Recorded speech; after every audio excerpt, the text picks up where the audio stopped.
When Arsenal knock, it's a different kind of knock. But when the postman knocked, I knew it was a big fat check for Raoul. Oh, but not anymore. Nobody wants Raoul. I cast aside. I am unemployable, and everyone hates me.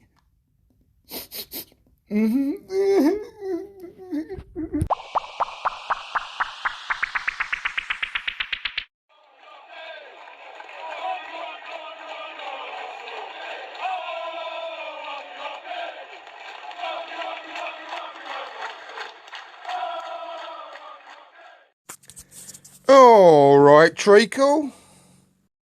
People keep asking if I'm back, and I haven't really had an answer. But now, yeah, I'm thinking I'm back.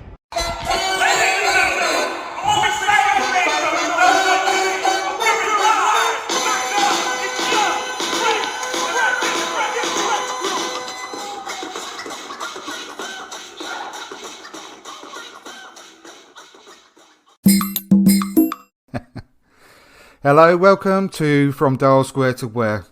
We should hopefully have Chappers joining us very shortly. He's got his usual technical issues, unfortunately, but he's worth the wait, as we all know. But yeah, unfortunately, changed to the previously advertised show. Graham Ricks is unfortunately unwell today, so get well soon, Graham. I'm sure I'll speak for everyone when we say that, and he'll be back on again in a week or two. But really happy to have Richard with us again tonight from the Over and Over and Over Again channel. How are you, Richard? Yeah, not too bad at all. A little bit, disappointed that we can't see obviously Richie tonight, but I'm sure he'll be, like you said, he'll be back soon. But yeah, no, I'm good. Looking forward to a good chat about Arsenal as always. Very much so, and thanks for that little musical interlude there, Melvin. I think it. And that's might as well use that as the introduction. How are you, Melvin? All right, thank you. A bit stressed about that going off. No, I'm fine, thanks. Fine. Oh, good. Great to see you. I know, it is a shame. You know what I mean? Yeah, definitely. Well, lots of stuff that we can get our teeth into, as always. Never a dull day, really, with Arsenal. And we'll just have a quick recap, really, on the last couple of games. I know everyone's been done them to death, but it's been a great week, really. Two must-win games, and it shows a lot of character that from the players and the manager that will come through it again. And he's brought the team around to get two very positive results with two very different teams. Two wins from those must-win games, so you really can't complain about that. I mean, Benfica one was a bit flying by the seat of your pants, but again, over the two legs, I think we gave them all three goals. I still don't think that. They actually fashioned a chance, did they, really, Richard, over those two legs? So we did fully deserve to win, despite the shortfallings a little bit. No, we did fully deserve to win. I mean, we were the better side in both games. But like you said, they didn't really offer a lot of an attacking threat, but yet they still scored 3 goals, which was a little bit worrying because we gifted them, all of them really, didn't we? Really poor defending, I suppose. But we did, like you said, we scraped by that one. When we went 2-1 down in that second leg, I honestly couldn't see a way back for us.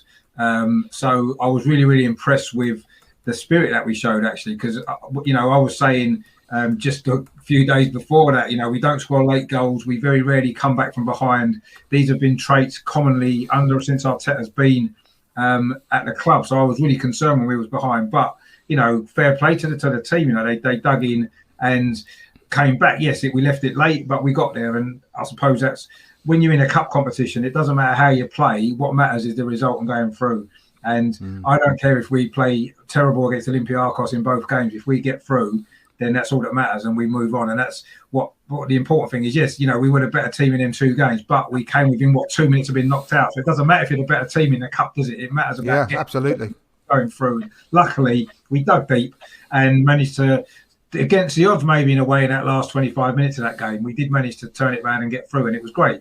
And let's hope that certainly the response again on Sunday, kind of maybe that Benfica game has been a real turning point for the season, maybe, because that was a sort of thing that we'd been lacking. I think, usually we've gone behind and we've not even mounted a comeback, let alone look like coming back into a game. And we did that, and then maybe that's been a turning point, and maybe we've turned the corner a little bit. Let's see. I mean, it's still early days from that point, but we've got a lot of big games coming up. We're going to need that spirit, and we're going to need that determination and that sort of passion to win a game, which has been lacking too many times. But the last couple of games have been a massive change in that now. And I say, let's hope that the pennies now drop with some of these players, and we can push on from here and have a good end to the season. And maybe things might not look quite so bad when it comes to May, hopefully, but we'll see. So there's still a long way to go yet, but yeah. I think that, Melvin, is what I was most happy about,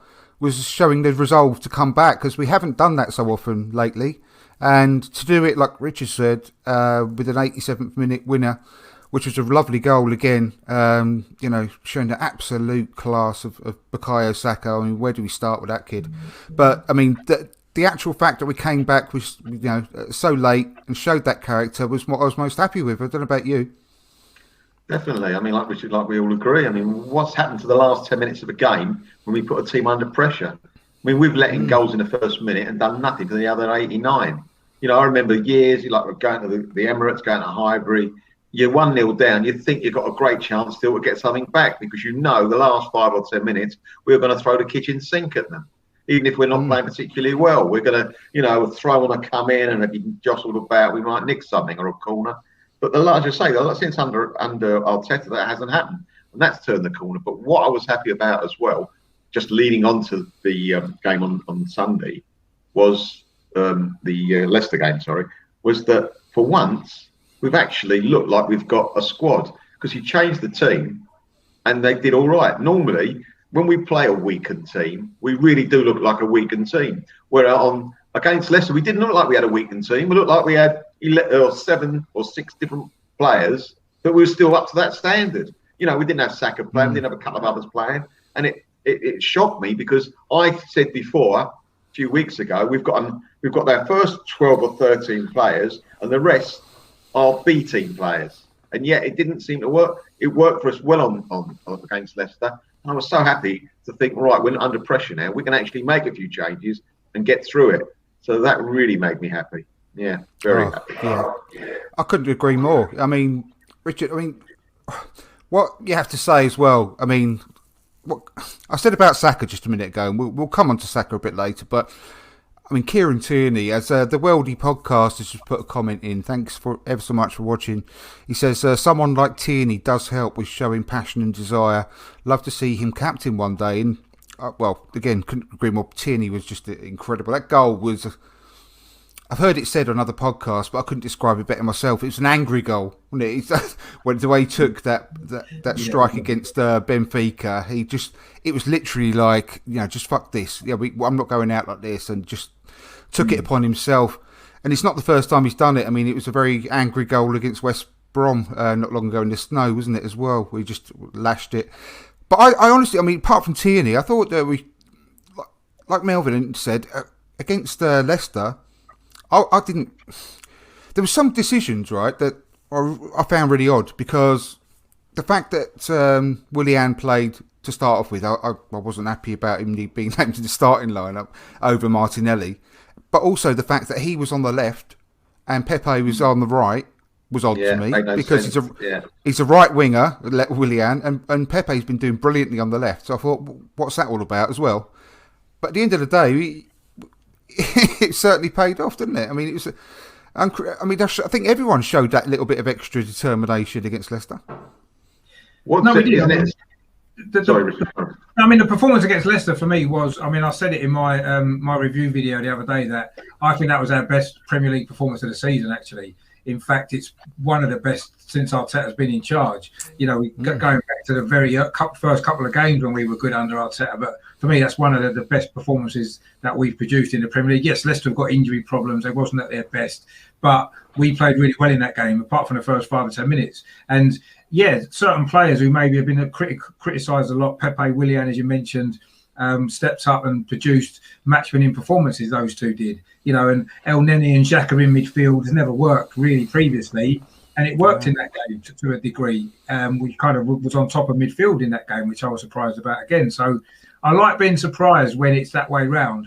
When you're not, when I saw the team, I was like, this is asking for trouble against a team like Leicester, but it worked. So, fair play to Arteta for picking that team and performing like they did, but also for the players for stepping up, because there's a few players that I was shaking my head at thinking, what on earth is going on? But they all stepped up. Willian and Pepe, that's both of them two both had their best games for Arsenal in the same game. And that was why we won that game, I think, because those two really stepped up and produced. They've got to do it consistently now, haven't they? It's no good just doing it once in a while. Pepe's been getting a lot more consistent in his recent performances, which is good. Willian's now got to do that as well. That was a Chelsea performance from Willian, and we've not seen that before. But now we need to see another 5, 6, 7 of those in the next few games, because he's probably going to get picked a lot more now, isn't he? That's the only downside to it, I suppose. He played well, so he's going to stay in the team. But if he does stay in the team, he's got to produce them sort of performances again and again and again, and keep that level up now, because he set the standard for that now. He did it against Fulham first game, and we thought, wow, not done it since. So now he's done it again.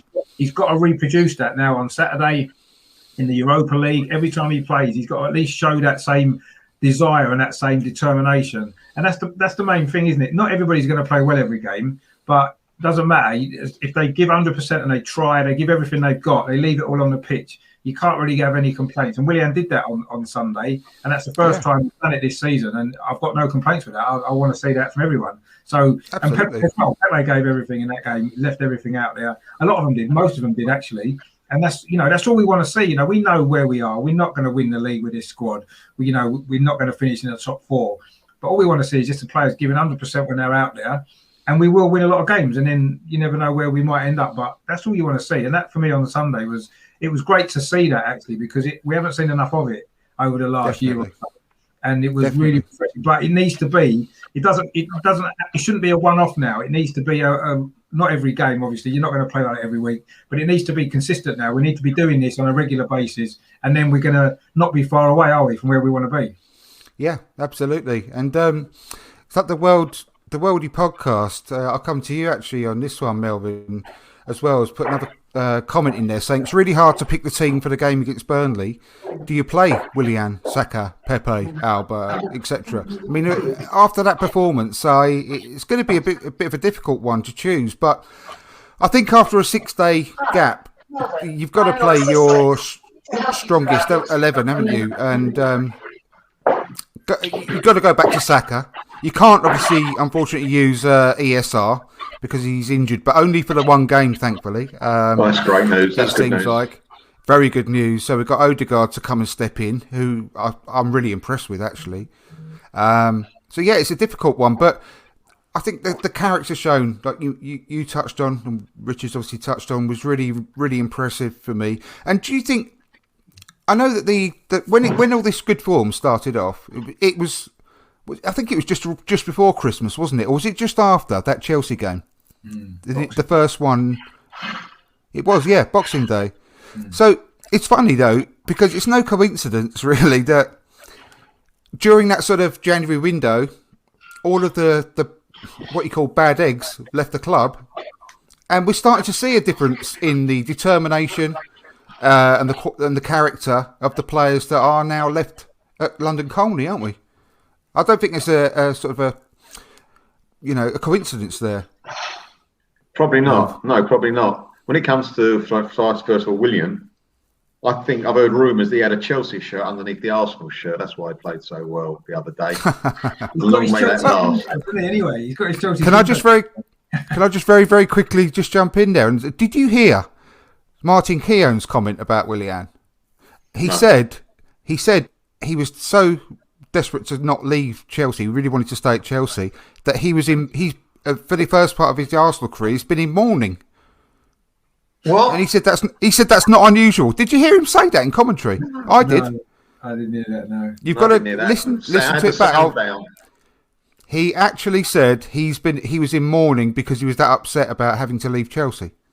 Do me a favour. He had an offer for Chelsea. If he was that upset, he would have signed a 2-year deal instead of a 3-year deal. Totally agree. A lot of rubbish, that, all right? Totally agree. Anyway, I jumped in. Sorry, I jumped in there. So carry on. No, what was nice about Willian, he actually, I'm not a man for stats, so I never count things or look them up. Seriously, I just think you might, look at things and try and remember them. But for the first time, I think he actually went past people with the ball. I don't think I've ever seen him do that. Someone will put me down and go, no, he's done it. I cannot remember him getting the ball and actually going past someone. He's tried a couple of passes, mostly sideways or back, but he's never, in my opinion, in an Arsenal shirt, gone past someone. And he did that a couple of times. And that's showing confidence. And also, he showed a little bit of speed, which I was very worried about. When he's passing the ball all the time, you're thinking, he's obviously doing that because to compensate, he's lost a little bit and he realises it. But for him to get the confidence to actually go past players shows A, he's got the confidence, and B, he's got the speed. So, and also, when that team came out, Richard, like you, and probably you, Andrew, I'm going, why? But I tell you something, I was so happy to be wrong. I was totally wrong, and I was so happy. I want to be wrong like that every time. If you know what I mean? Because it was, I don't want to be proved right and we get beat. No, I want us to win, and to see us have a performance like that and think, see, Melvin, perhaps you don't know everything. Well, I never thought I did, but just that come on, Melvin, have a bit of confidence. Yeah, have a bit of confidence in yourself. Of course you do. I'll put my Arsenal shirt on. No, to actually see, and also not only gives, what's so good about it as well, you're getting a little bit of confidence now more in the manager. From thinking it's like, what's he doing that for? You get negative vibes. Whether you love or whatever Arteta, you're thinking, I don't know, but I can't actually get on his page at the moment. But after that performance and result, you're thinking, perhaps he does know more than we think he knows. And there's reasons why he's done other things before. So as Richard said, let's see how we go. This might be the start. And if it is, we'll all be very happy. I'm feeling more and more confident about Arteta, the way that he's overcoming these real issues that we've had, the slump in form, the fact that he's been able to raise the team up for these 2 must-win games. Because let's face it, if we lost these last 2 games, our season is over already. So the way he gets us up and changes the form when he needs to, I've had more confidence in him since then as well. But I just want to move on to this one other. We'll get this just sort of quickly talked about. The Worldy podcast. We're going to come back to your question, Shane, about. Well, it's not really a question, but the comment about Cedric has been helping Pepe improve as well, working with him. I think that's a very, very good point. But the Worldy podcast has brought up the big news this week, which was Arteta being the number 1 target for the Barca job. I don't think that that's the case personally. I think it's he's on a list, but this is my just quick 2-penner, and I'll go to you on it, Rich. But if he was going to take that Barca job now, I honestly think that he would need to be locked up in some kind of mental asylum. The state of that club at the moment, and he will be the manager that has to take on Barcelona without Messi. There's no way Messi will be staying there after this summer. I honestly can't see it. The fact that they owe over £1 billion, and it'll be the chalice of death. £1 billion quid, yeah. And they'll be bankrupt if it wasn't for the fact that they're basically the government over there is completely going to be stopping them from going bankrupt. But we'll gloss over that situation. But that'll be the biggest poison chalice of all time. No doubt he'll be their manager at some point in the future, but now no chance whatsoever, in my opinion. I don't know what you think about that. I mean, at the moment, all we've got to remember is there's elections at Barcelona going on, isn't there, behind the scenes? And whenever there's elections, it's like any election, isn't it? Whoever wants to get voted just pushes themselves up. This is what I'm going to do. This is what I'm going to do. But most of the time, it's just waffle. So, first of all, I don't necessarily believe that Arteta's in the running. But then on the other side of that, he could be. He's a Barcelona boy. He came through their system, didn't he? So, him actually getting the opportunity to manage the club, whatever the state they're in, I think he would be definitely tempted. Whether it's now or later on, we don't know. But do those opportunities come along very often? If he was offered it now, or say at the end of the season, as a Barcelona boy, he's going to be tempted. I don't think there's any question about that. And also, let's face it, as you said there, they've got money issues. So they would Barcelona probably looking at it thinking, well, he's a cheap option. He was a cheap option for Arsenal. He'd be a cheap option for us. He's a decent coach. He knows the area. So I don't think it's going to happen because I don't think it's actually a real rumour. But if it was, I can see the temptation for Arteta, and I can see the temptation for Barcelona in the situation that they're in as well. So I don't know. We'll have to see about that. But I don't know. It'd be interesting to see if he gets the offer, won't it, in the summer, and see what he wants to do. If that doesn't happen, I don't think it will. But let's see. No, I don't know whether you listened to or watched the Charles Watts YouTube channel at all, but he put out a video today about that situation, and he's got a couple of contacts, very good contacts in his words, especially one that is his colleague for goal as well, who is a Spanish football specialist, and basically poo-pooed the whole thing. And I'll just urge you to go, and everyone watching and listening, just to watch that video, basically. And I think it will just put your mind at rest that he's probably part of a long list, but he's definitely not going to be the first choice. That's for sure. But I personally think that it'd be the wrong time for him to go in there, because there's no way that they'll be able to spend the money that they used to. Football with Brownie, hi, thanks for watching, Go. And he's will he ever get the chance again? That's what I mean. If he doesn't take it now, he's only going to get better and better, in my opinion. But true, but I would think he's only going to become a better and better manager. Oh yeah, but that's the point. I don't think Barcelona will want him because he's not a proven manager. They're in a situation they cannot afford to wait 3 or 4 years till Arteta gets to where they want him to be. They can't take on a rookie manager, Barcelona. They can't afford it. They want success now. So I doubt that very much. Going forward, at the moment, I think that's a no-go. I think it's Football with Brownies put absolutely incorrect, because the Spanish government back Real and hate Barcelona. It's not the Spanish government, it's the Catalans. Yeah, it's the Catalonia that I was on about. Football with Brownie. They're the ones that help Barcelona, and they will not let them go bankrupt, to put it that way. He lives in Spain. But it's the Catalonia who want independence from the rest of Spain. Correct? Mm-hmm. It's that part. They want independence. They got Nicola Sturgeon. The Catalan regional government are broke, and that's probably because of Barcelona. Anyway. Anyway, I just wanted to touch on that, really. There's not much more to go on. It's purely a rumour, and, well, personally, I hope that he doesn't go, because I think we've got big things ahead with him over the next 2 or 3 seasons, fingers crossed. Anyway, but moving forward, and we touched on it earlier, and I'll just go to you on it, Melvin, again, so just a bit more detail about the Burnley game coming up.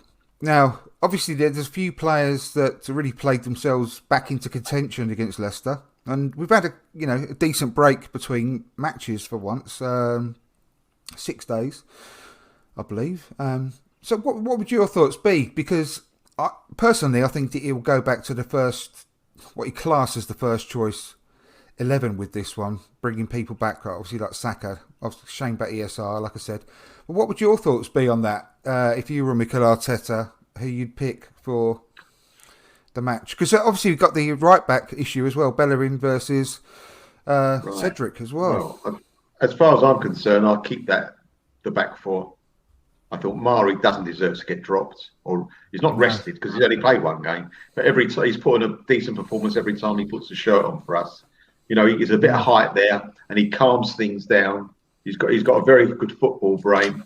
I'd definitely keep him in. Obviously, Tierney. I'd obviously keep Cedric at right back and David Luiz. I think you can't change that. And I don't like this situation where I can understand sometimes changing the midfield or forwards because they're on the go the whole time. They use up so much energy compared to a defender. Defenders, I think, you can afford to play the same defenders longer than the rest of the team. And you want the defenders to get to know each other. I mean, how many times under Graham did have the same defence every single week? And they were basically one unit, and that's what we want. So I'd keep the same defence. The midfield, Xhaka will have to be in it because he did play well. As you know, I'm not a fan, but he did play well. Yeah. And with him against Burnley, it's out of the two. I mean, Partey, I'd love to have Partey. You know, he had a bit of a cameo again, but he's classed, the guy. Let him start, see how long he goes. You know, he must know his body by now, whether he's good enough to play 90 minutes. Give it, you know, start with him up front. It's nice to have a problem, isn't there, who you want to play? Oh, definitely. You know, so, you know, the front four, if you like, Saka has got to be in it. Aubameyang's has got to be in it. I'm ashamed about Lacazette because he did play very well. So what do you do with Lacazette? I suppose Aubameyang's got to play, I suppose. And then you have Odegaard, and who else? One more. Could you play Pepe? You've got Pepe. You've got to play Pepe. I mean, you know, don't keep chopping and changing. Play Pepe, and if it's not work, then you bring Lacazette off and you move Aubameyang wide. If Pepe, you know, after 10 minutes, if Pepe's going to have one of those games on. So if it's not working out after half an hour or half time, then you can make that switch. But that's the team I would go for anyway. Yeah, no, I agree. I would probably have Pepe just drop in for Smith Rowe, who was been playing on the left, hasn't he? So I think it would be a straight swap personally, and then Odegaard number 10, Saka on the right, Aubameyang through the middle. And I think I do feel sorry. I honestly do feel sorry for Lacazette, but at the end of the day, you've got to think about what's good for Arsenal at the moment. And I think what's more important than anything is getting a tune out of Aubameyang consistently through the middle, because Lacazette's going to be off in the summer, and the sooner we can get Aubameyang properly, used to playing through the middle, the better, as far as I'm concerned. Do you think it's strange though how Eddie hasn't been even talked about the last 4 or 5 weeks? He was the go-to centre forward a few weeks ago, if you remember, and now he's forgotten he's in the squad. There's a good article on the Arseblog website about that. I think it was today or yesterday, and from Andrew Allen. I'd have a read of that because it's quite interesting, and it's Mikel Arteta talking about Nketiah, and basically he feels guilty. He feels sorry that he's not being able to include him, but we've got a fit squad, touch wood, for the first time in ages, with some good options up front, and we can't afford to be messing about. And I think he should have gone out on loan, 100%. He needs first-team football now more than ever, and that's a mistake. And I think Mikel Arteta is honest enough to say that he feels guilty about that, and he basically made a mistake. So yeah, it is odd, but I suppose what can you do when we've got everyone's fit up front? It's an unusual situation, isn't it? Really, but personally, I do think we need to start moving away from Lacazette, however hard it's a shame for him because he's been playing really well this year. I just think we need to start making that break because the sooner we do it, the better, really. We've got all the money and the time invested in Aubameyang, and he needs to be the guy down the middle, because the longer you persevere with him on the left, as his age is progressing, I think it'd be the worse for the team long term. You can't have him bombing up and down the left wing, helping out the left back. At his age, when he's getting on a bit more, he needs to be, his legs need to have less work during the game. Especially with Odegaard behind him, pushing those balls through. Oh, yeah, without doubt. That's why you've got to play him in the middle. Without doubt, yeah. Right. He is very, very similar to Mesut Ozil, I think, isn't he? In his style of play, Odegaard. What's your thoughts, Richard, on the Burnley match? What would you do? And what do you think he will do? I mean, it's quite interesting because obviously we've got the Europa League next week, haven't we? The first leg of the Olympiacos game, and then we've got the North London derby, and then the second leg of Olympiacos. So we've got a lot of big games coming up, and I do think he's going to maybe rotate a little bit in this game, probably not too much, but obviously the two teams that you've picked, neither of them, you haven't got Willian in it, and he was man of the match last week, probably. Oh yeah. Well, this is it. Arteta was picking him when he was playing terrible. So is he going to leave him out now he's played well? I don't think he will. I actually think he might rest Saka again. I think he might leave Saka out and put Willian on, or maybe Pepe on the right and Willian on the left again. I think he might stick with that because maybe give them another game. I think obviously Odegaard's going to come in for Smith Rowe. I think Aubameyang will start through the middle because he is our number one striker. And although he's had a poor season, he is still our number one striker. He has scored 5 in his last 4 games, so you got to, play him, I suppose. And I think Partey will come in midfield actually instead of El Neni. I think he needs the minutes. He needs a start, so I'll bring him in. And I thought the back four that started on Sunday is our best back four anyway. We've not played it yet this season, but I actually think it's our best back four. Cedric's our best right back. Obviously, Tierney's our best left back, the only left back. And I think Luiz and Mari are actually the best central defensive partnership that we've got. I think Gabriel's gone off the boil, whether it's because he's still young and still learning and he's maybe, struggling in the second half of the season. And Holding switches off. He's got concentration issues. So I think David Luiz and Mari are probably our best partnership, actually. I think they complement each other well. I think they've generally played well in the games they've played together. And yes, okay, we let in that soft goal against Leicester, but Mari recovered from that and was solid the rest of the game. And he has played well. And obviously, Leno being goal. So that would be the team I personally think he might go with. I mean, it's difficult, isn't it, leaving out Saka, who's been absolutely brilliant. It's but what do you do now? Because you can't play Saka, Willian, and Pepe. There's only 2 positions in the team up for grabs from those 3 players, and Willian and Pepe just played really well. And do you leave one of them out when their confidence has been shot before? Yeah. Whereas Saka, you could probably leave Saka out again, have him on the bench, and then it's not going to affect his confidence maybe for the Olympiacos game where he probably will start. So I maybe sensibly thinking that might be the way to go with it, perhaps. Yeah, but it's really interesting. It's a tough decision for Arteta to make, but he will know better who's training well and who maybe needs the rest and who doesn't. But I think you've got to go with Willian and Pepe while they're playing well and they've got their confidence up. Keep them playing. Yeah, it's a real tough decision, honestly. Yeah, it is. It's going to be very interesting to see what he does. Yeah. With the Saka situation, I think you're right. And I think another reason why we shouldn't play him, because teams like Burnley, not to put a fine point in it, will kick shit out of him. Yeah. Right? And I'd rather he doesn't play against him like to start with. Right? If he comes on with 20 minutes to go, they ain't going to bother because it's like they're knackered and we just get on with it. But to start of the game, the left back will probably want to show who's boss. And he gets a lot of stick without any protection from the refs and our own players. And it was nice to see us going around the referee the other day for the first time. Yeah, we should do that more when Saka gets upended. We all I don't mind getting fouled, but he gets the nasty ones as well. And I think we would have a little go at the ref as well, go around. What's going on? Just to plant it in the referee's mind. Well, Pepe, to be fair to the lad, he just gets up, then he just gets on with it. He never rolls around and screams and shouts and everything. He's a real tough cookie, and he's not a cheat, is he? He just. No. I think if he was a bit more like that, he'd get a bit more. I don't know what. It's just sometimes it doesn't pay to be an honest player, does it?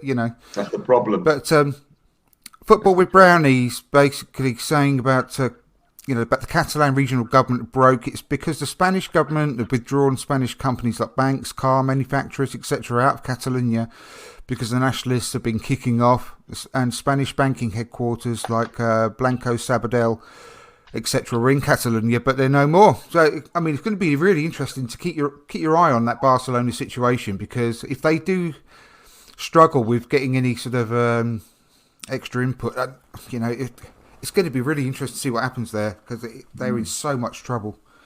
So much trouble. You think a team like Barcelona lose Messi? I mean, what's their ground hold? 80,000, is it, or something? The ground there? Yeah. The success they've had, what they've done, they're like, to a degree, they've spent so badly over the last 5 or 10 years. Because, a lot of their players used to come through the youth team, didn't they? You think of the great team, all the great players that have come through the youth team. All of a sudden, they're paying like 100 million for this geezer, 100 million for that geezer. Who's the one, the French guy up front they bought? Dembele. No, the little guy. Has a hairband. Yeah, I know. What's his name? Gone out of my head.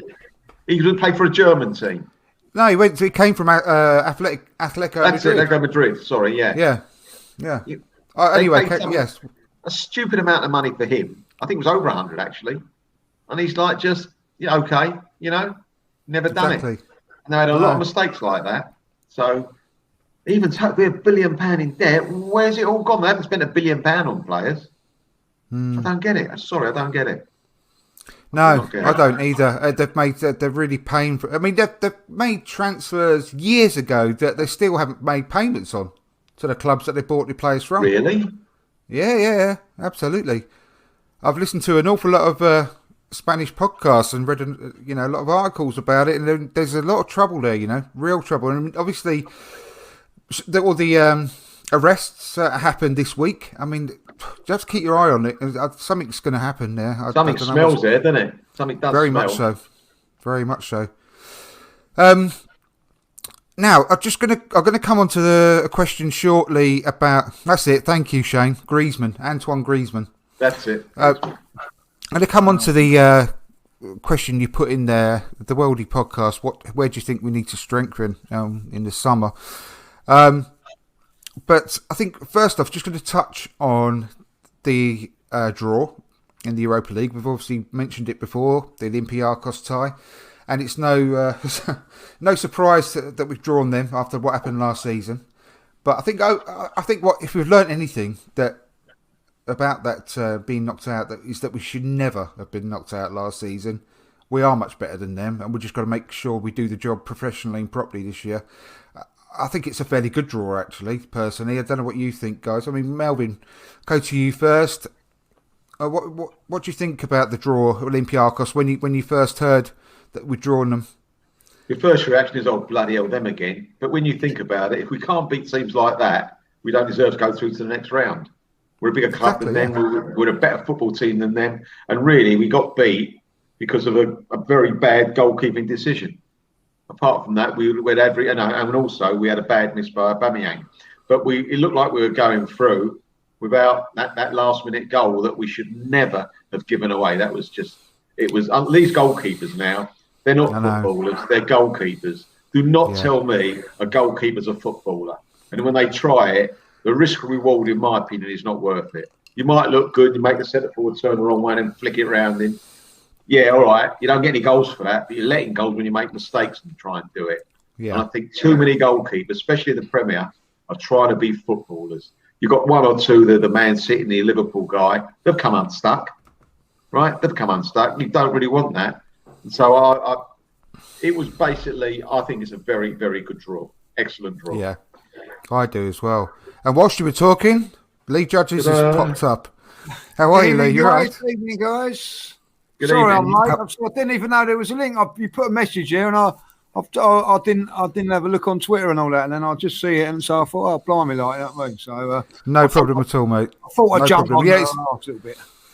It's a shame that we haven't got Graham on this today. Going to be coming on again very in the next couple of weeks, hopefully. But he's ill at the moment in bed, so our best goes out to him. Yeah. And it's a shame that he hasn't been able to join us. But just to quickly, I'll come to you in a second, Lee. But a couple more comments in saying that none of the £1.1 billion euros, I should imagine, of debt that Barcelona are in is COVID related. So that's before COVID, the 1.1 billion debts. 140 million is still outstanding from previous transfers, including 40 million due to Liverpool for Coutinho. And how many years ago was that? It's just a joke. That was pre-decimisation, wasn't it? Yeah, exactly, yeah. I know. It's still playing when that Coutinho deal was done. Mad. It really is. It's honestly, if you look into it, listen to maybe a couple of the podcasts that are out there for the Spanish, it's really, really bad what's happening at Barcelona, and it's going to be very interesting to see it unravel. And Football with Brownie did a video about it a couple of weeks ago. Have a look on his YouTube channel. Give it a subscribe whilst you're there, because obviously he's based in Spain. He knows a lot what's going on there as well, and it's a great podcast. Right, Lee, what were your thoughts about the Olympiacos draw when you first heard about it? Were you happy with it, or? Do you know what? I'm going to say this now. Couldn't care less. I was just so pleased to be in the bleeding draw after Thursday. Oh, mate, yeah. That was it. The emotions of that game was just incredible. I lost it. I was gone. Yeah, me too. Finished with Arteta. I was, I was doing it. The watch along. I had to come off of it because I was going to say something I was going to regret. He was gone. He was fit. Yeah. And it weren't just. It wasn't just the result that was going, because before that I was thinking, well, it ain't really his fault. It ain't his fault that Danny Ceballos had a I don't know what he had, a lapse of concentration or whatever. he shouldn't have been in that position on his own. No, at he the should end have of the been, pitch. but he was. No, it was a poor mistake, but he's experienced enough to know not to do that. But anyway, he done it. And it was then, right, let's get Martinelli, let's get Pepe, and on comes Owen. mate. And I'll tell you that, I absolutely lost it from that. So did I. So did I, mate. I've spoken to a lot of Arsenal fans, you know what I mean? People were, turning the telly off. I never see Arsenal getting 2 goals from that game. I couldn't see it happening. And I'll tell you what, I come off down the street and I was watching it downstairs and when Tierney scored, everybody jumped up. I just sat there. I didn't even go mad because I thought, it don't matter. Okay, it don't matter. Then we're going to go out. We're going out on away goals without even playing away from home. I'd lost it for about 15 minutes. You know what I mean? And then I don't know how you guys felt. I don't know. When we scored, I thought, VAR is going to come in. I just don't know. VAR is coming in. Then when they give it, I said, that's it. They went down the other end, and typical Arsenal. They hit the post. I think it was going to be offside and all that, but we should never have ever let them get in that position at the end of the day. You know what I mean? Anyway, from that, I've got to say, afterwards, I was like, what a way to win a game of football. It was fantastic when you won it. You know what I mean? So, do you know what though?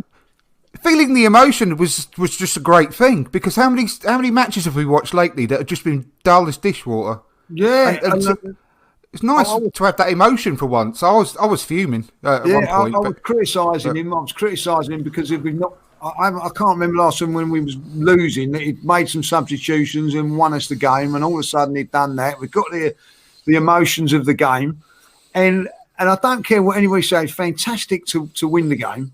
When I think about it, the Leicester game was such a much better performance in every shape or form. Brilliant, you know what I mean? Casually sitting there enjoying the last 20 minutes. It never looked like we was going to lose the game. But you didn't have that feeling of what you had on the Thursday by going through all those emotions. But I don't want those emotions again. But it was a nightmare. So I think at the end of the day, the draw was good for us. I felt that, Olympiacos is one that listen, they only beat us last season. They didn't beat us last season. We beat ourselves. You know what I mean? And I'll be honest, if we'd have lost to Benfica, they never beat us. They wouldn't have. It was us. You know what I mean? All 3 goals, wasn't it? All 3 goals were us. So I feel that we've got a good chance of beating them. And the draw's kind just because Man United played AC Milan, so that knocks one of the big boys out. So hopefully, Man United go through in that one and then get Tottenham in the next round and they knocks them out, and we just go through the back door. I think that's the way we've got to go, boys. If we're gonna get this. But the other thing is, I've got to say this: when was the last time Arsenal went to a top 4 team who was in the top 4 away from home and totally be in the comfort zone? I had my park slippers on up with 20 minutes to go. It was fantastic. You know what I mean? When was the last time that ever happened? So the 2 emotions of 2 games are unbelievable. Unbelievable. Yeah. No, it was. It really was. It was the 2 must-win games, and we won them both, and that says a lot. I think I've said about it earlier, Lee, is that the character of the team is a lot better since we got rid of the so-called bad eggs in January. I don't think it's any coincidence, personally, that we're seeing a difference already. I think you got a little bit lucky with the team in the game against Chelsea at Christmas, and things happened there. And listen, I'm not proud to admit it. I'm not proud to say that. People call me a flip flop, call me whatever you want. I'm well and truly on the fence with Arteta. I don't know. One minute I think that he's the right man for the job. Another time I don't. And I'm totally at this moment in time sitting on the fence with him. I don't really know what way to jump, if you'd be honest. So, but I think there has been a much of improvement since Christmas. I have to say that, there has been but there's still those performances. And I know this sounds silly, and I had to sit down when I spoke to Ty about this, because he come up with a logical answer. He said Arsenal play really well when the pressure's off, when they're not expected to win, and that game against Leicester proved that. But when the expectations on there and the expectation to win a game, pressure's on, like the Benfica game. That's the performance you get from Arsenal at the moment, and that's got to change, boys. That has got to change. We've got to be able to find a way of playing under pressure. Yeah, but I mean, the fact that we won it's just the fact that we won it, scored a goal in the last 2 minutes or 3 minutes. That's a step forward. Because when was the last time we done that? When was the last time we got a last minute goal? I mean, the last one I can think of was the Sheffield United in the FA Cup last season. When Ceballos got a last minute goal. West Ham at home this season. Eddie got one. Yeah. Yeah, that's another one. But I mean, the cup competitions, I just fancy us in cup competitions. I think he's. Anyway, we'll have to wait and see. But I think it's a good draw. I think it's. There's no doubt we're going to learn from last season. I just hope, like you said, Lee, I hope that we don't draw. I just hope we don't draw Tottenham in the next round if we go through. If we're going to get them at all, let's let it be the final. That would be amazing. I think that would be incredible. Tottenham. No, I'd rather play next round. Oh, yeah. No, let's just beat next round. Just beat them. Let's just beat them. Whenever we get them, let's just beat them. They're rubbish at the moment. Don't you think it would just be so sweet to beet them in the final? That'd be incredible. No, my heart wouldn't take that. I'm too old. Beat them anyway. Beat them, no matter when. As soon as possible. Just get them out of the way. But I wouldn't be able to take that. Like, get them in a semi-final. Get them. Look, listen. If we get them next round, we get them next round. We've got to take them on and we've got to beat them. Like, you know what I mean? So, listen, Arsenal can beat anybody on their day. Let's not get that. Let's get that right. I heard this question on another podcast, right? And it's a bit of a random one, but what would you prefer, to beat Tottenham next week or go out against Olympiacos? And if you beat Tottenham, that was it. If you beat Tottenham, we finish above them this season. Or go through against Olympiacos. Yeah, with no guarantee of winning the trophy. Just go through against Olympiacos. Or beat Tottenham and guarantee to finish above them this season. Obviously going through against Olympiacos, because we're more important than Tottenham. I don't care about them. I'm not bothered. Exactly. But what I care about is us progressing this season. And for me, the only way we're going to progress is to carry on in the Europa League. We can lose to Tottenham, I don't care. They can finish above us, I don't care. If we win the Europa League, won't matter, will it? But if we get knocked out of the Europa League, finishing above Tottenham is going to mean nothing. If we finish 8th and they finish 9th, I totally agree. Totally agree. Olympiacos all day long for me. They're the two most important games we've got now this season. Until we get through them, hopefully we'll have another two afterwards in the next round. But totally agree. Really, those two games now, we need to focus on that. Yes, it'd be lovely to beat Tottenham as well, wouldn't it? Let's get it right. But if we had to choose, obviously Olympiacos all day long. Yeah, it's no argument at all from me.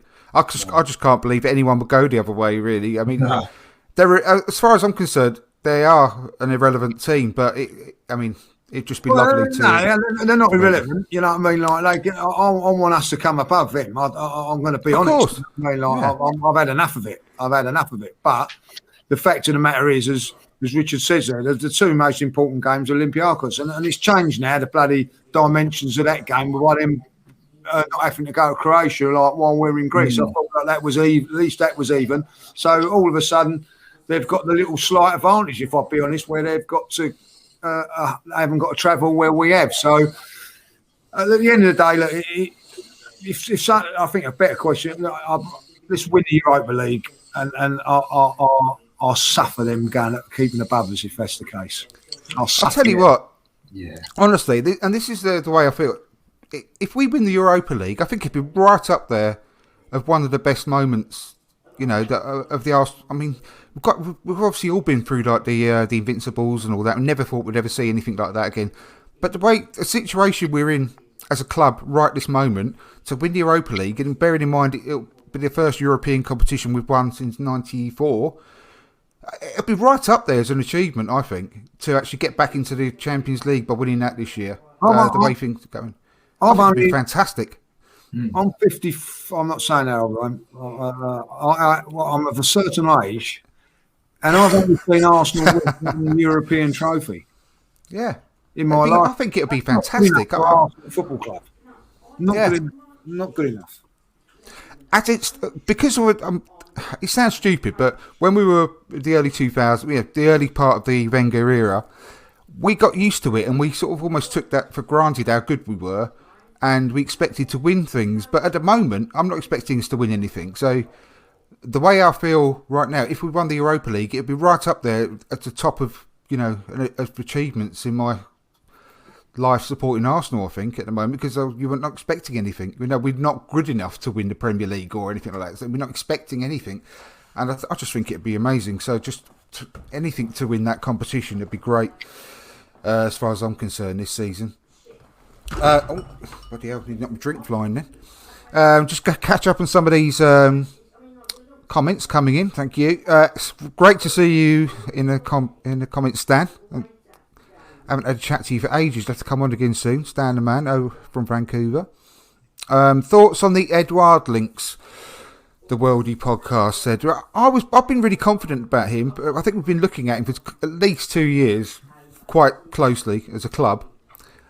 I've got slight reservations now, although he scored a lot of goals this season. I watched Celtic, I can't remember who they were playing now, just recently, within the last week or two on telly, and he looks really unfit. He looks massive. He looks like he's put on a load of weight. He didn't look like anywhere near the player that he was last season or the season before. But he's still got a good record. All of us, Andrew. Don't worry about it. Lockdown's done it to all of us. If you're a professional footballer, mate, you've got a bit of better standards than me and you and everyone else. But I wasn't that impressed. And I've watched Celtic 3 or 4 times this year, and he's got about 20 odd goals though. So we all know it's a bit of a low standard division. But I wasn't that impressed with him, and I always have been previously. I think there's a few better players out there at the moment, but I think our chances of getting him are quite high. And Melvin, what are your thoughts? Have you seen him play, Edouard? Bits and pieces. His record's very good, but I think you've got to remember where he's playing. I know that Tierney played for Celtic and he's different class. You can't be a snob and go, well, we're not taking him on from Celtic because I'm not bothered about that. At the same time, I don't. It's an unknown. He's an unknown in my opinion, but so's the kid Balogun. He might be Eustace Balogun. I don't know. The story's coming out. People are telling me how wonderful he is. So are we going to get a similar type of player who's a little bit older, who may not fit into the Premiership, where we've got a kid who's come through the ranks? I don't know. Against that, the only thing I got about Balogun, however good he may or may not be, is that we got a kid who hasn't even put an Arsenal shirt in the first team, dictating he wants this and he wants that. It might be him or it might be his agent. What will he want when he gets the first in the team? Will he start wanting more and more and more? So a lot of the kids that come through the Sackers of this world, you can name a load of them. They want to play for the Arsenal. Their big thing is to get into the first team. And it worries me that someone like Balogun, who's come through the ranks, may not have that desire, or because of his agent, to do that. And that's a bit why. Yeah. Otherwise, I'd say give Balogun a chance. What you got to lose? Yeah.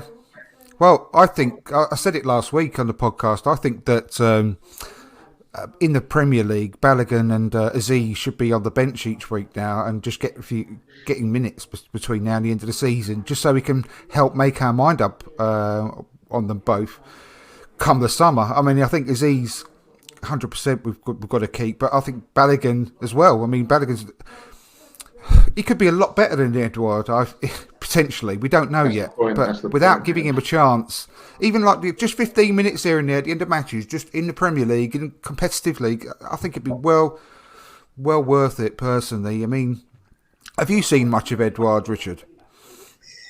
Not a lot, no. Bits and pieces. Like you said, obviously, I know we've been linked with him before, so any player that we're linked with, I tend to try to watch a bit of if I can to see whether or not I think that's what we need. I mean, I don't think it necessarily has to be Edouard or Balogun. I don't see any reason why, if we're serious club about wanting to challenge for things, that we need to have a good squad and keep Balogun and bring in another centre forward, because it looks like Lacazette might be leaving anyway. So we're going to have to look at that position in the team. So I know it's difficult. I mean, I agree. Balogun should be getting minutes in the Premier League now. Certainly from the bench. I wouldn't necessarily start him, but yeah, he needs to be getting minutes. But yeah, I mean, you never know. Any signing's a gamble, isn't it? You don't know how they're going to fit in with your team, with your system, with the league. If they've come from a different league, it is a gamble. And it's like, well, if it's a good price, we can get him for a decent price. He's got a decent goal scoring record, and yes, you could say the league he's playing in is a lower standard, and it is. But a goal scorer is a goal scorer. If you can score goals and you know where the goal is, you can generally, if you're a decent player, you can often step up the standard. We have to, but he has played in the Champions League, of course, as well. So he has got top level experience. And if the price is right, I would say he's definitely worth us looking at. But we are going to need to buy, I think, a more experienced centre forward. We can't just rely on Balogun and Aubameyang and maybe Martinelli next season. I do think we need somebody else if Lacazette does go, and he would be a good option, I think. But there's the other players out there as well. I would personally look more in the Premier League already. There's a few teams that may be going down that might have a striker here and there that we can get maybe a little bit cheaper. Teams that are struggling, possibly, or Championship, top of the Championship. There's a guy at Brentford, isn't there, that's catching everybody's eye? Yeah, I think he scored tonight, didn't he? I think he got a world tonight. So, why can't we maybe look at someone like that as an alternative? Because look at what what's his name, Watkins has done at Aston Villa. He's come up there and scored goals, and there's no reason why we can't do something similar like that as well. So we need to buy a centre forward. Is it going to be Edouard? I don't know, but let's look at what he's going to cost and how much wages he wants and everything else, and see what deal we can get done. Yeah, that Tony looks good. I listened to the Totally Football League show with Arsenal's own Adrian Clark on it. I listen to that every week, and last season he was at Peterborough and banging him in at Peterborough and looking really, really good, and they were singing his praises week in, week out on there. And then when he went to obviously where he is now at Brentford, it's going to be a step up for him, but he's just taken to it like a duck to water. He looks like a real player, personally. Yeah, he does, yeah. So there's a guy, comment was put in, sorry, just scroll back up a second, said, Football with Brown, he said Kiefer Moore from Cardiff is better than Edouard of Celtic. He would say that, wouldn't he? Yeah, I'm not sure about that, but maybe, I'm not knocking him. Yeah, I've been, and Stan said he's been really keen on Edouard for some time. I have, Stan, as well. But I just, I've been worried about this season. He looks like he's put on too much weight. He looks massive. He's been down KFC every night, by the looks of it. But we'll have to see how it goes. Also, Shane Curtin said, sell Eddie and Laka, buy Edouard from Celtic and loan Balogun back to them for a season. That's actually a good idea. That's actually quite a good idea. I think Balogun, I've heard that Balogun is now signed for someone now, or something. Frankfurt, something, when it ain't Frankfurt or something, the rumour was. Yeah, I don't know. Apparently not. Apparently he's there's, again, same video I mentioned earlier, Charles Watts' video on YouTube, said today that it's looking, again, more likely that he's going to stay. He hasn't signed anywhere. This is coming from Arteta. He hasn't signed anywhere, he says, and he keeps speaking to him every day, and the conversation never changes that he wants to stay at Arsenal. So I think he'll do. The signs aren't telling you that, are they? They're also not telling you that he's leaving, because why wouldn't have a club? He's not getting in the team. How can he not get in the bench? He's not been. He must have been able to get on the bench. Why has he not got on the bench? We've had Arteta's had ample opportunities to come on the bench. It's like an Ozil Mark II, if you like. So all this about he's definitely going to sign and all that, it smells to me. I don't think this is all the thing that makes me.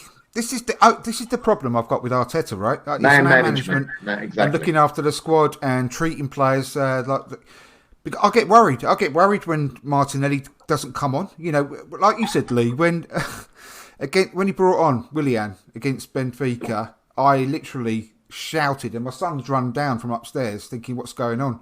And I said, Willian's come on.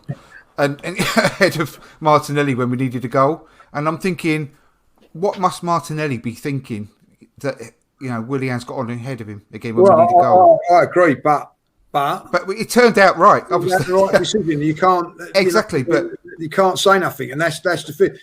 Martinelli didn't play Sunday. Willian did, and Willian was brilliant. It's just exactly. I'll tell you what I find very strange. I don't know if you guys feel the same. Is that Eddie was linked with moves away in January, a year left of his contract. They didn't accept anything, and since then, he hasn't even been in the squad. So what's the point of keeping? Murdoch's got the money. So realistically, say if he was worth 15 million in January, he'd be worth 10 million. Yeah, I know. In the summer, and I just don't understand. It's these things that worry me. For policies. these things worry me about Arteta. And if you want to keep Balogun, I don't know. why wouldn't you put Balogun on the bench? Edu. It doesn't make sense. And we wasted Maitland-Niles' first part of the season. Completely wasted it. Those several months. So those are the things that make me a bit worried about him. But anyway, we'll have to wait and see what happens. We're going down. I've just got a couple more comments that I want to sort of read out as well. Me and Richard just quickly before we went live. I was reading a story on our blog about all the amount of young central defenders we've got out on loan at the moment. Not just Saliba, Mavropanos, but McGuinness, Ballard, and a couple of others as well who are getting on really, really well. And it says we've got some really good young centre halves. This is the Worldy podcast, like Saliba, Mavropanos, Omar Rekik, who we brought in from Hertha Berlin in January. Will be some good competition in a few years. We have got so many more that we have got to sort out, really. We've got the guy, Denze, that we brought in from Tottenham as well. But the one I'm interested in is not only, apart from Saliba, I'm really keen on him coming back into the club, but is McGuinness. And we had a little glimpse of him against MK Dons when we come back from the lockdown last year. But his attitude, he's getting rave reviews, playing really, really well. And his attitude, he said, I want to come back into Arsenal and I want to have the same kind of impact in defence as Saka has had as the forward players and Smith Rowe. I've been inspired by them, blah, blah, blah. I really want to make an effort to come back in. But he actually looks like a proper beast and a really good player. So we've got an awful lot of work to do in the summer. What to do with all these defenders and who to keep. Because Mavropanos has been getting rave reviews over in Germany. I read something about him today, doing well. Yeah, he is. So we've got an awful lot of work to do in the summer to work out what we're going to be, who we're going to hold on to. Right? It makes you think, why the hell did we bring in that Omar Rekik and pay money for him when we've got these players coming through? But I've obviously seen something in him. But he can't even get into the under-23 team, that kid. I don't think he's made his actual debut for them yet, for the under-23. So it's a bit of an odd one, really. And Balogun has signed a pre-contract with RB Leipzig, I heard. Not according to Arteta today. I mean, it was updated today. I mean, all I'm saying is Charles Watts put it on his YouTube channel today that he spoke to Arteta today about him, and he hasn't signed anything with anyone at the moment. Would he admit it if he had, though? If it was true, would Arteta admit it? No way. He'd have to, wouldn't he? I mean, no, he wouldn't have to. Why would he have to? Well, he wouldn't lie about it, though, would he? If he's asked a straight question, I don't think so. Oh, there we go. You wouldn't say that he wants him to. He's confident he's going to stay if he's already signed with someone else. Surely, you wouldn't be that stupid. He'd make himself look. Yeah, but it keeps the fans on his side, doesn't it? Because if we was to sell Balogun, it comes out that we've sold Balogun, or he's signed a pre-contract thing. It's going to turn a lot of fans because a lot of people feel that he's the future of the club and we should keep him. And if obviously Arteta sold him, at least if it gets to the end of the season, and maybe if we finish the season well and stuff like that, it may be a better time to announce that then, and there's less pressure on the situation. Maybe, I don't know, but I won't be surprised if we don't know if it has or it hasn't. But just because Arteta says it hasn't, to me, doesn't mean it hasn't. That's all I'm saying. Because he'll end up with an awful lot of egg on his face. Yeah.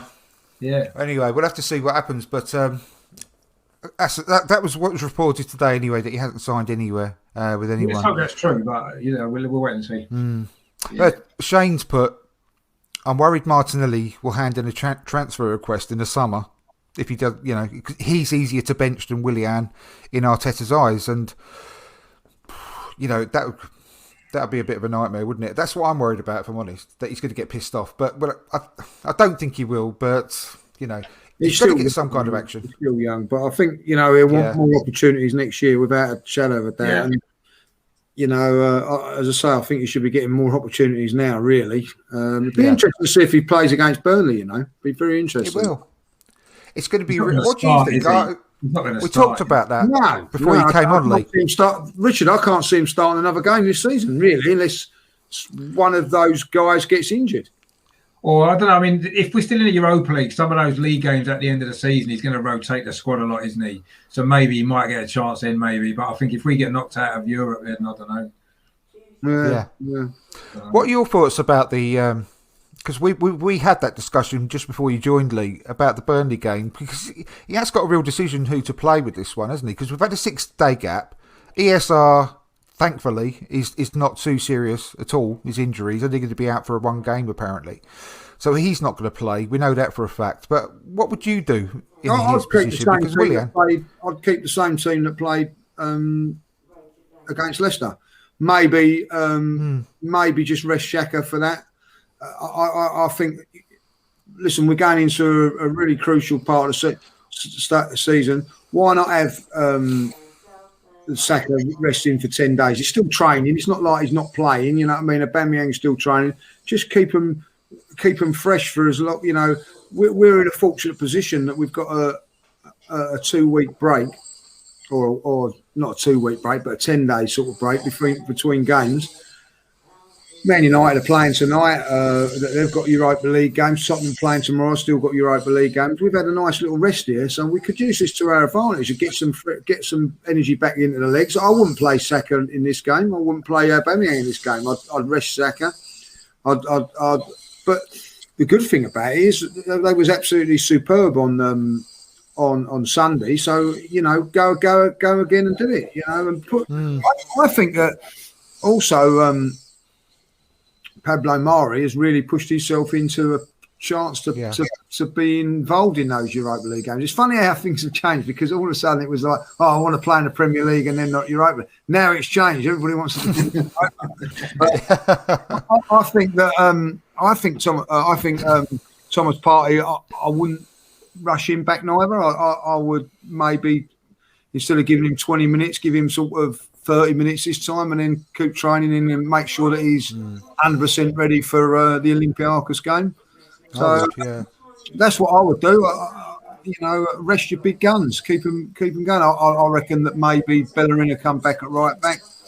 I could see Cedric played really well by the other way, so I could see Arteta using his brain and thinking, right, I'll put Cedric out to left back this game, giving Tierney a little bit of a break. And then, you know, gets his favourite back in that way, doesn't he? Like, you know, so that's what I would do anyway. Like, you know. Yeah, I think I agree. I would play personally if it was my decision. I'd play Martinelli against Burnley. I think he's an ideal player against Burnley. Personally, he can take that bit of. He's a battler. He's not. He don't take pushing around, does he, Martinelli? Even though he's only 19, he's got a bit about him. I think he'll be a good to go up against their defence. Shane's put, I'd like to see Partey and Ceballos together on Saturday. I'm desperate to see that pairing, but I'd rather see them against someone other than Burnley away, personally. I agree with you, actually. I think I'd ease Partey back in a little bit against them, play half an hour or so. Or maybe even play him for the first 50, 60 minutes and take him off then. Get the game won, maybe. I don't know. But I wouldn't play him for the whole match against Burnley. Risk it, to be honest. And he's asked about Ben Cottrell, the Worldy podcast, as well. I like Ben Cottrell, but I think I don't know whether personally, I don't know if he's going to make it. He's been in the under-23s for quite a long time now. He's really talented, but I don't know if he's quite talented enough. And he's very, very slight of build. He's very small. I think he'd be a good player for someone. I don't think he's going to make it as an Arsenal player personally, but I do like the kid. And he's asked, will the Cronkies sell the club to? I don't know how to pronounce that geezer's name, the Nigerian guy, Dangote. Yeah. I think there's more chance of. Ain't gonna happen. My piss freezing in hell, to be perfectly honest. Right. The Worldy podcast. That's not going to happen. No way. No, I don't think so either. I'm not even an Arsenal fan, football with Brown, he says, but as a football fan, I'd love to see Partey and West Ham Souček as a midfield pairing. That's an option, certainly. I'd like to see that Douglas Luiz. I think he'd be a really good player, Douglas Luiz from Aston Villa. He's really young as well. He's got a lot of years on his side. personally. But I think one Louise is enough in it, really, Andrew. we won't have the other one for too much longer. Although I think we will get another year, don't you? Well, actually, that's unfair. I think he'll get another year, and then possibly join the coaching staff afterwards, which I'll be quite up for, if I'm honest. I don't think if you can have a backup right, a centre half, he can't do much worse than David Luiz, really, can he? On his day, he's still a good player, and I think he's a really good. I think he'd be an excellent coach, personally. I really do. I wouldn't be surprised, actually, if he'd be the one to take over from Arteta in a few years' time. I think there's more chance in going abroad and being a coach, going to Benfica, possibly, yeah. But in Arsenal, in all fairness. I think he's going to be a really good coach. Something just tells me that he will. He's a good guy in front of the cameras, certainly. Anyway, I think we'll leave it there for today. Unless anyone's got anything else that they want to just quickly talk about. Have you got anything coming up that you want to talk about, Richard, on your channel as well? Well, I have got. There was just a little stat actually that I was looking at yesterday, which sort of surprised me, and also I thought might be an interesting little topic for 5 minutes to discuss. Okay, cool. Yeah, go for it. The first 15 matches last season after Christmas, which actually turned out to be Arteta's first 15 games, that was before lockdown, right? We won 8, drew 5 and lost 2, scored 23 goals and conceded 12. The first 15 games this year after Christmas, which is up until the Benfica game, not Leicester, won 8, drew 3, lost 4, scored 25 and let in 12. Very, very similar records. Now, Arteta's now been here a year. Technically, he's got a better squad to choose from, and the results haven't really improved. Now, we're saying about progress, and in certain areas there's been progress, but in those 2 sets of fixtures over the same period of the season, despite a year, Arteta's been a year longer with better players, the results haven't really improved over that same period of time, which I thought was quite strange, actually. I wasn't expecting to see that when I looked at it. And I looked at it and I thought, it's almost exactly the same set of results.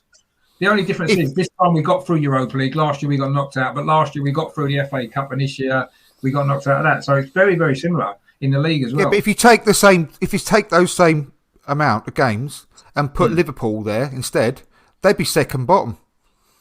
No, they probably would. We can't compare. I don't think. I honestly don't think. To ourselves, can't we? Really? I know, but this season I don't think you can compare it with anything. It's just so weird, and I mean, I don't know. My opinion is, you just have to go by your eye test, don't you, rather than stats sometimes, and what that's telling you in your brain. And I could certainly see a difference in mentality that was discussed earlier. I could see a better form, the way we're playing up front. We couldn't create a chance last season. If you remember, we weren't creating anything, and we are creating more chances now. We're better to watch, and I think our mentality is a lot better. And we've got a lot of work done in January, getting rid of players, much more than I thought we would. So this summer, there's still a hell of a lot to do. But the point is, I agree with all that, but the point is results haven't improved. I know. And this season has just been mental, though, isn't it? We've seen some incredibly Aston Villa have improved. Results are just mad for everyone. I don't know. I'll pass it over to Melvin and Lee. Personally, I don't. Yeah. Anyway. Yeah, it's great. This is what I'm saying about being on the fence with Mikel. Like, I mean, when Richard puts that to you, see. This is the thing with Arsenal fans at the moment, isn't it? Like, I mean, everybody says it's a results business, and then when you look at it, we're sort of brushing over the results, if you know what I mean, and sort of like saying, "Oh, it's about improvement and whatever." But there comes a time when those results have got to improve. Now, when does that time come? Do you know what I mean? Like, and this is why I feel that I am sitting on the fence at the moment, because. Why Richard's right that you do see Richard right. You do see that there's improvement in the team. Then there are things that worry me as well, So and when I watch Arsenal at the minute, you get a performance like did at Leicester, but there's always a performance like Aston Villa around the corner or a Burnley. Do you know what I mean? Which has got to be eradicated from the game, and that's why you're getting those results that Richard's saying on that thing there of defeats. You know, when Arsenal were a good side, we were talking about this earlier on under Arsene Wenger. You know, Arsenal fans would never have put up with 11 defeats in a season under Arsene Wenger. It just wouldn't be there. You know what I mean? But all of a sudden we're accepting that now, and we're saying that's fine to let that go. And so it's a fine line, isn't it? When it's like so. All right, they were holding up banners though. Don't forget, Lee, about finishing fourth. Oh God, another fourth finish. Yeah, well, you know what I mean. Like, we weren't happy with that either. But what are you going to do? Like wait until the summer. And then, like, Arsenal lose 2 games out of 3 in the first 3 games, and then we're all going to, right, that's it, he's got to go, and we're going to chuck the process away again. When is the line when you're going to go, right, this is where we're going to now start being a little bit more, what's the word? Mature about it. Yeah, as a fan base should be, because I do think, and I don't understand it, and I'm one of them, I can't explain it myself. We seem to be giving Mikel Arteta all the time and all the grace. We never give that to Emery. No. And I didn't. But here I am still, you know, I sort of jumped off the fence a lot quicker with Emery than I have done with Arteta, and I can't explain why. I think it's because we know where he wants to take us. We've got a path where Emery never gave us that path. We could never envisage that, could we? Yeah, thing is, though, Andrew, it's not just that. You've got to remember that he didn't speak English very well, whereas Arteta is very eloquent, very intelligent, and he comes across, I'm not saying he is one, as a good politician. Listen to what I'm saying, I'm with you, everything's fine, believe in me. Where the previous manager couldn't do that because he couldn't, speak English very well. So therefore, there's no communication. I think that's one of the reasons that it's gone like that, and why we accept it. And it's very sad. I think that given the summer transfer, that is where I draw my line, because he can't have the excuse now, Arteta, after this summer, that it's not my squad. I didn't want those players. I haven't got the players I wanted. He had by next August when we kick off, I expect him and Edu to get the players they want without any excuse. And therefore, we should be next season is by not the first 2 games, because we lost 2 games with the last guys, and then we had a great run. But give it to Christmas and then go, you know what, this ain't happening. You've had every chance now. You've had the players you want. We've given you a lot of room here. Perhaps it's what you do rather than we should be looking at what you do rather than what you say. Yeah. Because I'm like Lee, really. I want him to do well. Of course, I want him to do well. But there's certain things that make me feel a little bit negative about him. And he proved me wrong the other day against Leicester, because I was pulling my hair, what's left out of it out when I saw the team. I thought, here we go again. Here we go again. And after 5 minutes, I was going mad. I thought, no. Why is it always us? But he proved us wrong. And I was very happy, as I said, very happy for him to prove us wrong. But he hasn't happened enough for me. I want him to prove me wrong more. I think I'm exactly in the same place as you, to be honest, because I'm not. I can virtually guarantee I wasn't alone when he made that substitution against Benfica, put Willian on. I thought, do you know, the first thing that came to mind was Graham Taylor substituting Gary Lineker, and the backlash that caused. I'm going to be honest. I'll hold my hand up now. I'm still on the fence now, but I'm telling you that now. If we'd have lost that game on Thursday, me too.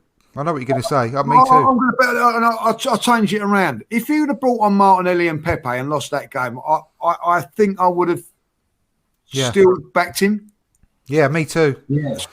Do you know what I mean? I thought I would have said, it weren't his fault. I would have tried to make an excuse. I don't know why. I'm just thinking that. No, I agree. The other way, totally.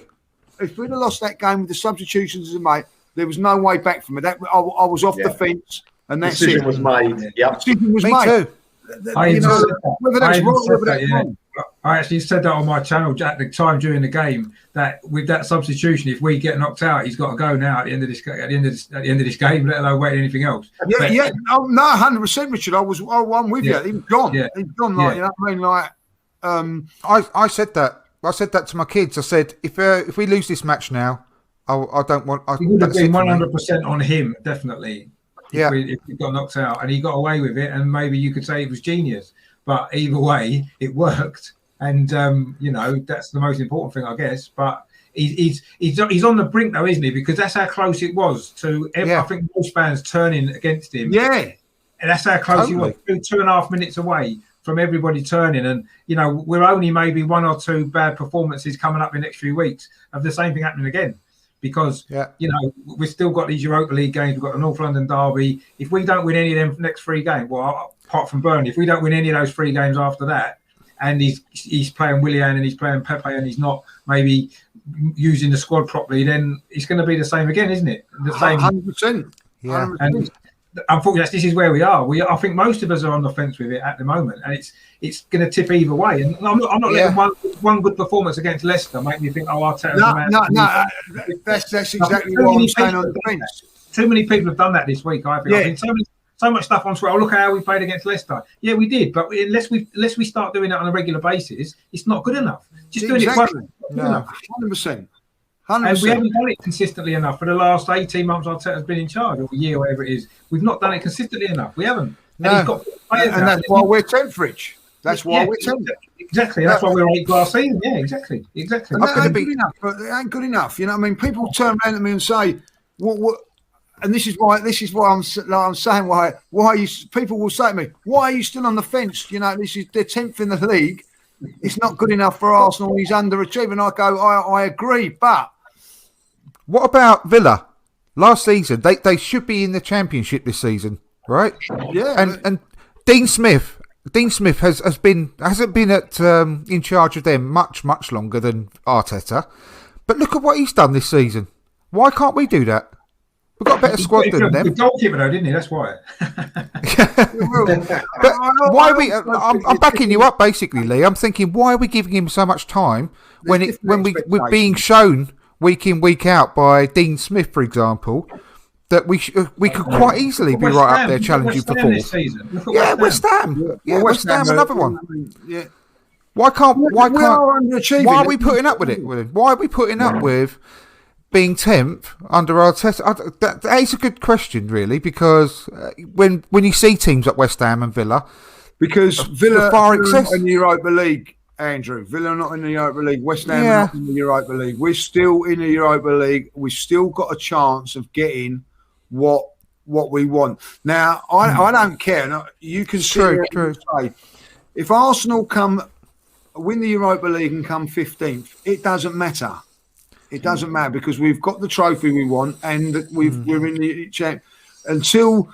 So he's got that as a backup at the moment, you know, and also I do think, and you might think I'm stupid here, that FA Cup win last season and the manner of it, people still, and I do think, well, you know, if we can get back to that, there's a chance. And I do think that, you know what I mean? Like, I'm not saying that he should be kept on with that. There was performances last season that I see. We beat Liverpool, we beat Chelsea, we beat Man City. You know, in a space of five weeks or whatever, like you can't that. So there's the potential's there. So the carrot's been dangled, and we're still nibbling at it at the moment. Like, you know what I mean? Like, but point. It could all go. As Richard made a great point there. You know what I mean? We could be all having a meltdown in a week's time. You know what I mean? Because we haven't beaten Olympiacos and we lost to Spurs. That could be the thing. I see people in the chat saying that if it, you know, and I don't blame them. If we'd have lost that game, that fans would have turned. That's how thin line it is. Can you imagine? If all the fans, we hadn't had the lockdown and all the fans were there every week? I think it would have a totally different situation on our hands. Personally, it could have been gone in December. I don't think Arteta would have survived Christmas if there was fans. That's what I'm saying. It could have been gone in December. Losing 4 home games in a row, and the man of that. I don't think he would have survived that. He's very fortunate. I don't think so. Very fortunate to survive. No other club No, I see Cardiff had 60 feet. So around about the same time as us, Cardiff had about the same sort of run as us. Sacked their manager. Yeah. Brought in McCarthy now, 10 games unbeaten. We for whatever reason, guys, I will say this, Chelsea were on the same points as us when they sacked Lampard. Same point. Yeah. Look where they are now, where we are. So, he's a very, very, very fortunate manager. So he needs to repay the faith that the club has put in him. Yeah, absolutely. We'll leave it at that point. And because we're going to wrap up. And there's one other question which we can finish on as we say our goodbyes. Worldy Podcast put just a random question. Favourite Arsenal shirt of all time? I'd just be quite interested. Ooh. I'll go to you first, Melvin, on this one. Go around in a clockwise direction to finish off and we can say our goodbyes. What's your favourite Arsenal shirt of all time? Strangely enough, it was the 1971 away kit. Yeah. Yellow. When we first got into yellow and blue, that was the first season we had it. It was a fantastic kit. Really did. That was my little favourite one. I don't think we should deviate from home and away, being yellow and blue and red and white. I just think that should be season in, season out colours, personally. What about you, Rich? Basically, I can visualise all those players, with the George Grahams and the Geordie Armstrongs and all that, and Radfords. I can visualise them in that shirt, just like very nostalgic for me. And I just it's a beautiful shirt. I loved it. Yeah, I agree. And in a similar way, I love the England shirts from '82 that Graham Ricks, funnily enough, wore at the World Cup, where they were exactly the same shirts but different colours, but the same patterns. I like beautiful, the red one, best England shirts of all time. Yeah. Richard, what about you? You know what? I probably think maybe for the iconic status of it would probably be the yellow shirt we wore at Anfield '89. The Mickey Thomas kind of kit, that one we wore that night, just because of what that season meant, I suppose. So the first time we'd won the league in my lifetime that I can remember. And I think that one probably. But I did quite like that green and blue away kit we had in 1988. Are you taking the piss? Seriously? No, I'm not. I got that book for me for Christmas that year when it was out. I was about 15, 14, whatever it was. And I used to love that kit. I like the material of it as well. So, that would probably be my second favourite. Oh, well. Fair enough. Each to their own. But it looked like a fucking goalkeeper's kit. Didn't it, really? I liked it, though, anyway. I did like it. Anyway, there you go. I might actually buy it because I've seen it. You can get it in the retro shop now. Yeah, you can. It's nice shop, Yeah, you can. Yeah, so what about you, Lee? What's your favourite kit of all time? Think I think that it was why the reason that I fell in love with Arsenal was probably in the mid-70s, the red and white kit, just plain red and white, and the FA Cup yellow and blue with the big cannon on the chest. I think I think it was in the '78 one. I think I thought that was the reason. One of the reasons that I chose Arsenal over Spurs was the kit. So I would go with that. But I also think was a big kit for me was probably 1983-84 when Charlie Nicholas signed the Umbra. Arsenal kit as well, So that was a lovely kit. Yeah. Fantastic. Well, I think my one. I've got a controversial one. I mean, I love just the bog standard red and white, like you, Melvin, as well, and the home and away, the yellow and blue with just the cannon, the simple cannon. Love that. But I also got a real soft spot, which I've got upstairs. Is the red currant one, the special one we had in the last season of Highbury. I do, Richard, as well. Honestly, for the I've got a thing about it. Honestly, I've got to think about it. Whether it's because it was the last season of Highbury one. That's it for me, because of that. I think that was it. I think that's the thing. Not the kit itself, just what it means. Really, cover never comes out. But I know what you're saying. But that was a money grabbing. Of course it was. Of course it was. But I just made. You had to get one, didn't you? You had to get one. Yeah. I will never get over leaving Highbury. I don't care what anyone says. I don't care how successful we become. I've got the yellow one. I've got the yellow one from that season as well, but we wore it in the Champions League. That was a good shirt. That was a good shirt. I can't get it out of the cupboard now. I can't look at it. It just makes me feel ill just looking at that kit because I know. I just can't be looking at it. I know, mate.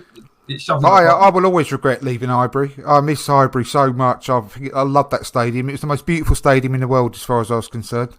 Absolutely loved it. Of course it was. It just got. It was home. Yeah, I know it was a money grabbing exercise and blah blah blah. But I don't know what it was. Just because it was a special season. Well, was it a special season? It was probably the saddest season I've ever had. Really, leaving Highbury, to be honest. I don't know if anyone's ever said this, but if we never left Highbury, we wouldn't have got this owner. It'd be a double, wouldn't it? That'd have been a good thing. I think it would be more exciting. Hindsight's a wonderful thing because at the end of the day, I was looking forward to go to the Emirates. I'll be honest. Well, yeah, we were. I was as well. Be honest with you, I was. Yeah. I never have. I never did. I can put my hands up and say I never did. I never looked forward to it because I didn't think it was the right thing to do, and I still don't know whether it was the right thing to do. I reckon we'd have more trophies in the cabinet now if we hadn't left Highbury. Yes, we wouldn't make so much money every game, but we wouldn't have had all the debt over the last 15 years. We wouldn't have had to penny pinch on signings over the last 25 years. Do you think we'd be able to have competed in the top four for as long as we did with the 38,000 capacity stadium? I don't think we would have. I don't think we would have. I think it balances itself out with the amount of debt we've had and the amount of money we could have spent but we didn't versus the money that we would have continually just generated by being at Highbury. I think it would have been pretty even, to be perfectly honest. It's a different game now with Man City and Chelsea and clubs like that. No matter how big your stadium is, we wouldn't have been able to compete unless we had very good the goalposts changed, didn't they? Like, yeah, you know, exactly. Yeah, it's I think it swings around, but they don't get massive crowds every week, do they? Up at the Man City. No, but they win the league every year. Exactly. That's their money. That's their money. Yeah, exactly. We was never going to go down that route, was we? We were never going to become a Man City. So the only option we had was to get a bigger stadium and hope that eventually, when the debt was paid off and this, that, and the other, that we'd be able to recapture former glories. And unfortunately, we're still waiting. But it's history's a long time, isn't it? So let's hope we can, we can build some good memories eventually here. It might just going to take a bit longer, isn't it? That's all. Yeah, no, absolutely.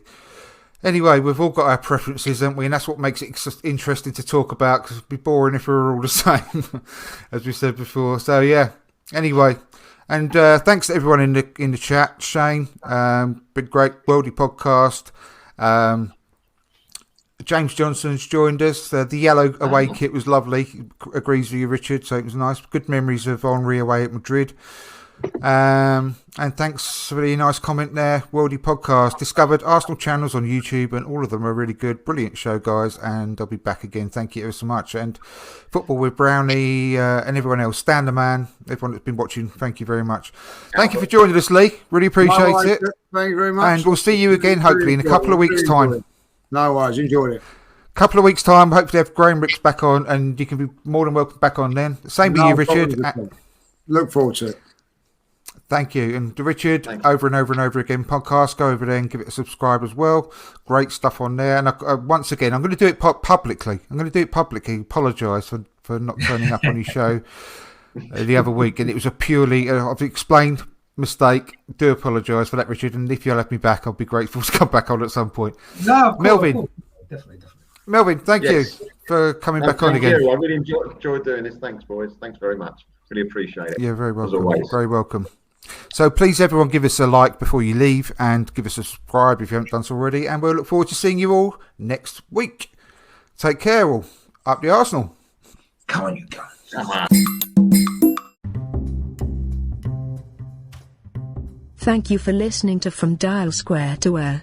Please help us grow by giving us a 5-star review on Apple Podcasts and following the show on your preferred podcast platform. Please also visit our Facebook page, our Twitch channel, and of course our YouTube channel. And whilst you are there, please subscribe and hit the notification button so you don't miss any upcoming shows. Please also press the like button on the video so we can get recommended by YouTube to other Arsenal fans all around the world. See you soon.